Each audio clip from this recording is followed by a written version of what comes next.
Hello everyone.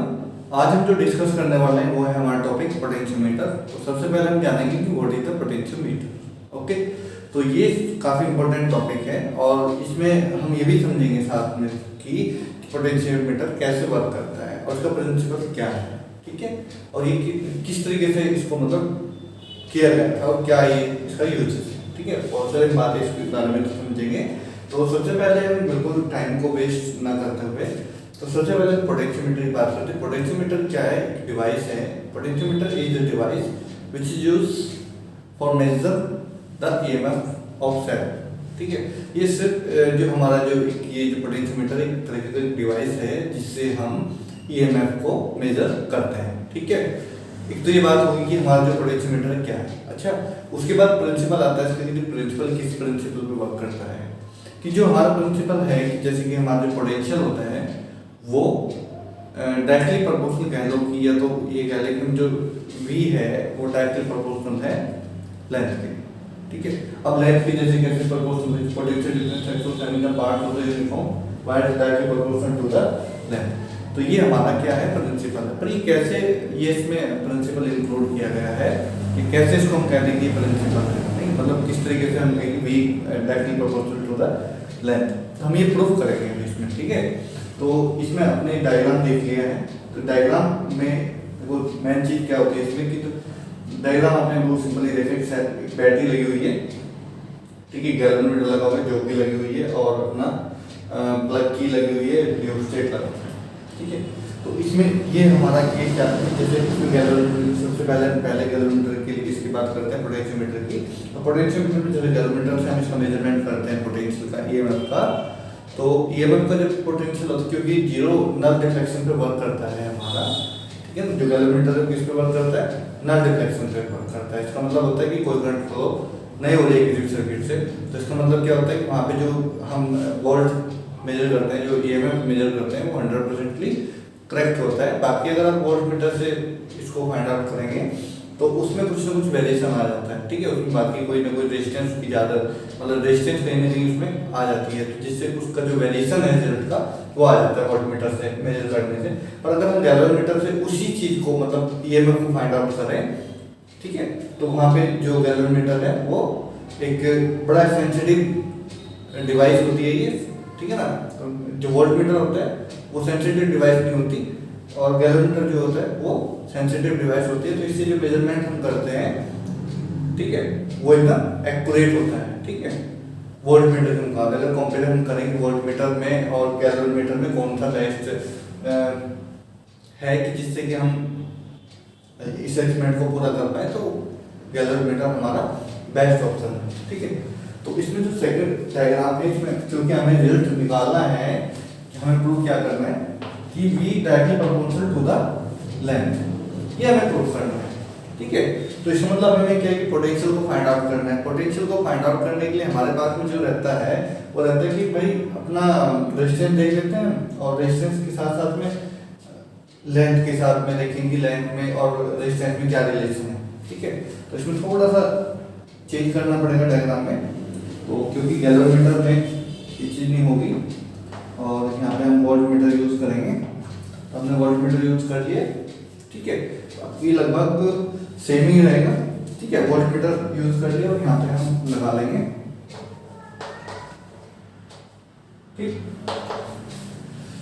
तो एक एम्पीमीटर लगा लिया और यहाँ पे हमने वोल्ट मीटर लगा लिया। तो हमने क्या किया कि अब इसको हम स्लाइड करेंगे। यहाँ पे जो गैल्वेनोमीटर होती है वायर लगी होती है इसमें, तो इसमें 1 मीटर में इसमें बहुत सारे मतलब 3-4 मीटर इसमें लगी होती है वायर। ठीक है, आपने देखा होगा बहुत सारे इस तरीके का, अगर नहीं भी देखा तो कोई बात नहीं। ये सारी वायर ना 4 वायर लगभग हैं इसमें इस सीरीज में जुड़ी होती है। अगर आपने यहाँ पे ऐसे, ठीक है ना, तो हमारी 2 टर्मिनल निकल के आते हैं। तो हमने यहाँ पे ए और बी इकट्ठा ले लिया। ठीक है ना, एक वायर सिंगल वायर से हमने इसको शो करा दिया। बस इसका मतलब ये नहीं है कि सिंगल वायर है। ठीक है, इसमें 4 वायर लगभग होती है, 400 सेंटीमीटर कह लें या 4 मीटर जो भी आप कहना चाहें इसमें। ठीक है, तो उससे ज़्यादा भी हो जाती है। तो इसमें दूसरी चीज़ हमें इसमें अकॉर्डिंग टू ओम्स लॉ हम देखेंगे देखिए इसमें ओम फ्लो कैसे अप्लाई होगा, आपको पता है ना कि जो वायर हमने इसमें यूज की है, कौन सी वायर यूज की है, कॉन्स्टेंटिन या मैग्नीम वायर यूज की है। तो कोई भी आप वायर यूज करें कोई दिक्कत नहीं है, ठीक है। सबका रेजिस्टेंस अपना अपना अलग अलग होगा, तो ठीक है। इन दो पे हमने एक्सपेरिमेंट किया, तो उसमें से हमने एक वायर कोई यूज कर ली, या मैग्नीम की कर ली, या फिर हमने किसकी कर ली, कॉन्स्टेंटिन वायर यूज कर ली। तो कोई भी आप वायर यूज करें कोई दिक्कत नहीं है। तो अगर ये ओम फ्लो से हम अगर रेजिस्टेंस को फाइंड आउट हम करते हैं, ओम फ्लो क्या होता है, V इक्वल टू IR होता है ना। अब समस्या होगी क्योंकि इसमें करंट तो अब सर्किट है कंप्लीट हुआ होगा तो करंट तो नहीं होगी, राइट, तो करंट तो उसमें आ जाएगी, कोई दिक्कत नहीं, ठीक है। अब दूसरी समस्या क्या रही होगी, रेजिस्टेंस की। तो हमें तो पता नहीं वायर की क्या रेजिस्टेंस है, राइट, पता है, नहीं पता है। तो सबसे पहले हम रेजिस्टेंस निकाल लेंगे वायर, तो वो कैसे निकालेंगे,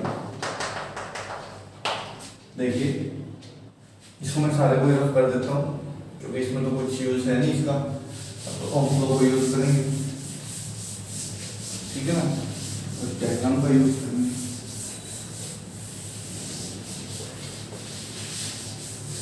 चलिए तो हम यहाँ पे लिखते हैं अकॉर्डिंग टू ओम्स लॉ, ठीक है। तो V इक्वल टू IR आपको पता है, ठीक है, कोई दिक्कत नहीं है इसमें।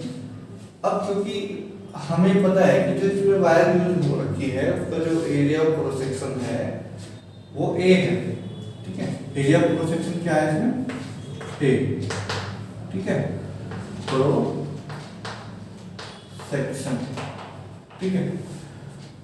और दूसरी चीज हमें क्या इसमें रहती है, जो इसकी डेंसिटी है इसमें, जो कहते हैं ना कि रेजिस्टिविटी, ठीक है ना। तो जो इसकी रेजिस्टिविटी है वो हमने मान ली रो है। चलो तो आप लिख लेंगे, कोई दिक्कत नहीं है ना। तो ए हमारी क्या होगी, एरिया हो गया, और रो हमारी हो गई इसमें रेजिस्टिविटी। और उसके बाद हमें, क्योंकि रेजिस्टेंस का फॉर्मूला आपने पढ़ा था, R इक्वल टू होता है रो L अपॉन में एरिया, ठीक है ना। ये आपने फॉर्मूला पढ़ रखा है, ठीक है ना। तो आपको रो, क्योंकि एक ही वायर यूज हो रखी है, ऐसा होता है कि यहाँ पे थोड़ी यूज होगी दूसरी अलग वाली, और यहाँ पे दूसरी वाली वायर यूज होगी, ऐसा नहीं है, सेम वायर यूज कर रखी है, ठीक है। तो इसका मतलब ये है कि हमारी जो रो है, ठीक है, वो क्या रहेगी, कांस्टेंट रहेगी, सेम रहेगी, ठीक है, क्योंकि सिंगल ही मेटल यूज किया गया, जो भी आपने मैग्नीशियम की वायर यूज की होगी या फिर कांस्टेंट की वायर यूज की है, जो भी आपने वायर यूज की, राइट। तो उसमें कोई फर्क नहीं है। लेंथ इसमें क्योंकि वेरी करती रहती है, लेंथ इसमें वेरी करेगी। एरिया ऑफ क्रॉस सेक्शन क्या रहता है, पूरी वायर का जितने भी इसमें वायर यूज की होंगी वो सबकी सेम रही होगी, ठीक है। यहाँ से हमने रेजिस्टेंस निकाल दी। तो भाई आपने ये जो वैल्यू निकाल दी इस इक्वेशन में, इक्वेशन नंबर अगर हम 1 सपोज कर लेते हैं, इसमें हम इसको रख लेते हैं। तो V इक्वल टू हमें मिलेगा I रो L अपॉन में A, ये हमारे रेजिस्टेंस की वैल्यू है, ठीक है। आपने यहाँ पे देखा कि क्योंकि सर्किट तो वही है, तो करंट भी वही वैल्यू होगी, क्योंकि सीरीज में अगर कोई चीज लगती है तो करंट तो सेम ही रहती है, ठीक है ना। तो आपकी सीरीज में करंट सेम रहेगी। अब क्योंकि जो मटेरियल है वायर का वो तो हमने बदला नहीं, ठीक है, तो वो भी सेम रहेगी। एरिया ऑफ क्रॉस सेक्शन, हमने एरिया ऑफ क्रॉस सेक्शन भी नहीं बदला, uniform area of cross section हमने ले रखा है इसमें, ठीक है। डेंसिटी हमने, इसकी जो डेंसिटी है फिर रो जो है हमारी वो भी सेम है, ठीक है ना। तो आपकी क्या मिल गया आपको, ये तीनों चीज हमारी क्या होगी, कांस्टेंट होगी। आपको पता है ना कि अगर हमने कांस्टेंट को यहाँ से हटाना है किसका साइन लग जाता है, आपको पता है, प्रोपोर्शनल का साइन लग जाता है। तो लेंथ के साथ में क्या हो गया, V डायरेक्टली प्रोपोर्शनल हो गया। और प्रिंसिपल क्या था इसका, पोटेंशियोमीटर का, कि जो हमारा जो पोटेंशियल डिफरेंस है is the directly proportional to the length, तो वही हो गया प्रूफ, राइट। तो अब जितनी जितनी लेंथ इसमें बढ़ेगी उतनी इसमें जो पोटेंशियल डिफरेंस है वो आएगा, मतलब डायरेक्टली प्रोपोर्शनल। अगर लेंथ बढ़ेगी तो पोटेंशियल भी बढ़ेगा। दूसरी चीज एक और में यहाँ पे ध्यान रखने की है, ठीक है, जो हमारा एक कांस्टेंट आया है उसको हम ऐसे भी लिख सकते थे, ठीक है, यहाँ पे ऐसे लिखा होता है कांस्टेंट। तो जो K की वैल्यू है, K क्या है हमारा कांस्टेंट है, और K की वैल्यू क्या आ गई, I रो अपॉन में A, ठीक है, ये हमारा कांस्टेंट है। पर इसमें एक चीज और थोड़ी सी ध्यान रखने के लिए है, क्योंकि rho material to material vary करता रहता है, ठीक है। तो उनका अगर हम जब यहाँ पे कोई न्यूमेरिकल या फिर जहाँ पे हमें इसकी के की जरूरत पड़ती है, क्योंकि के तो चेंज होगा, कांस्टेंट तो रहेगा, पर वो सिग्नल वायर के लिए रहेगा।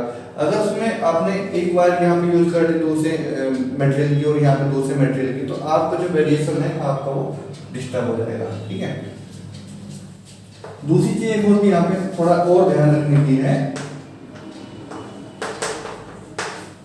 इसको बोलते हैं पोटेंशियल ग्रेडियंट, ठीक है, पोटेंशियल ग्रेडियंट। अब इसको हम बहुत ज्यादा सेंसिटिव बनाना चाह रहे हैं कि जब हमारा जो सर्किट है बहुत ज्यादा सेंसिटिव हो जाए, ताकि जिसमें डिफ्लेक्शन है बहुत ही फास्ट आए। तो अब उसको आपको बिल्कुल एकदम सेंसिटिव बनाना है। तो सेंसिटिव बनाने के लिए हमें क्या करना पड़ेगा, इसी डायग्राम में हमें, क्योंकि इसमें ऐसे ही कोई भी चीज लगी हुई है कि ऐसे ही लगा दिया इसमें, ठीक है, अपना सबका अपना अपना यूज होता है। अब आप क्या कर रहे हैं कि बिल्कुल रियोस्टेट का हमने बिल्कुल यूज नहीं बताया, तो इसमें क्या करते हैं, रियोस्टेट काफी यूजफुल होता है।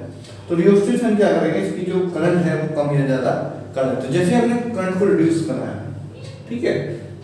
तो और गैल्वेमीटर हम साथ में यूज कर लेते हैं, क्योंकि हमारा तो वहां पे भी वही आता है, करंट को हमने रिड्यूस करा दिया, तो उससे क्या होगी, जो पोटेंशियल जो इसकी वैल्यू है V अपॉन में L की, देखो L को जितना कम आएगा, L जितना कम आएगा उतना V मतलब कांस्टेंट की जो वैल्यू है वो ज्यादा। तो आपको पता है ना कि अगर हमने L को कम कर दिया, ठीक है, L की वैल्यू को कम कर दिया, तो V को हमने कांस्टेंट रखा, तो K की वैल्यू के ऊपर क्या फर्क पड़ेगा, अगर L को कम करते हैं तो K की वैल्यू बढ़ जाएगी, कांस्टेंट की वैल्यू बढ़ जाएगी। अगर इसको हम देखें कंपैरिजन करें तो K डायरेक्टली प्रोपोर्शनल V के रहता है, मतलब K के V के साथ बढ़ेगा, और जो K और L के साथ में रिलेशन है वो इनवर्सली प्रोपोर्शनल का है कि एकदम इनवर्सली बढ़ेगा अगर वो एक चीज कांस्टेंट रखते हैं तो, ठीक है। तो K ऑलरेडी कांस्टेंट है, K की वैल्यू हमेशा एक उसके लिए, ठीक है, एक सिंगल मटेरियल की वायर के लिए कांस्टेंट रहता है, पर अगर हमने वायर को चेंज कर दिया तो कांस्टेंट की वैल्यू चेंज होती रहती है। तो डिफरेंट वायर के लिए डिफरेंट वैल्यू होगी, न कि सेम वैल्यू होगी, ठीक है। तो आप इसको न्यूमेरिकल्स को कर सकते हैं, इसमें न्यूमेरिकल्स हो सकते हैं, न्यूमेरिकल आ भी सकते हैं, कोई दिक्कत नहीं है ना। तो आराम से बिल्कुल इजीली सॉल्व करना है, और ये आपका फॉर्मूला हो गया हमारा, ठीक है। और ये भी आपको ध्यान रखना है कि जो पोटेंशियल डिफरेंस होता है वो डायरेक्टली प्रोपोर्शनल होता है टू द लेंथ, ओके ना। तो इस नेक्स्ट वीडियो में हम देखेंगे कि कंपैरिजन जो ईएमएफ होता है उसको किस तरीके से हम कंपैरिजन करते हैं, ठीक है, और ये प्रैक्टिकल में किस तरीके से यूजफुल है हमारा पोटेंशियोमीटर। तो पोटेंशियोमीटर हम क्यों यूज करते हैं, ठीक है, आपको बात समझ आ गई कि पोटेंशियोमीटर ही हम क्यों यूज करते हैं, वोल्टमीटर से अपना ईएमएफ क्यों नहीं फाइंड आउट कर लेते। तो भाई अपने जो वोल्टमीटर से अगर पोटेंशियोमीटर हम फाइंड आउट करेंगे तो उसमें क्या होता है, जो रिजल्ट की एक्यूरेसी है वो कम हो जाती है, ठीक है, काम उसे भी कर सकते हैं पर उसकी जो एक्यूरेसी है वो कम होती है, और उसकी जो एक्यूरेसी होती है वो 100% होती है, ठीक है। आइडियल यूं कह लें कि आइडियल केस हमें इससे मिल जाता है। बाकी छोटी मोटी प्रॉब्लम रहती है, क्योंकि हमसे जो हम प्रैक्टिकल करते हैं या फिर जो वैल्यू निकालते हैं तो थोड़ा ह्यूमन एरर आ जाती है, उसकी वजह से कोई जो भी डिफरेंस आता है तो वही डिफरेंस आता है, अलग से कोई डिफरेंस नहीं आता, वैसे वो 100% होता है, राइट। तो आपको thank you for watching, okay, bye.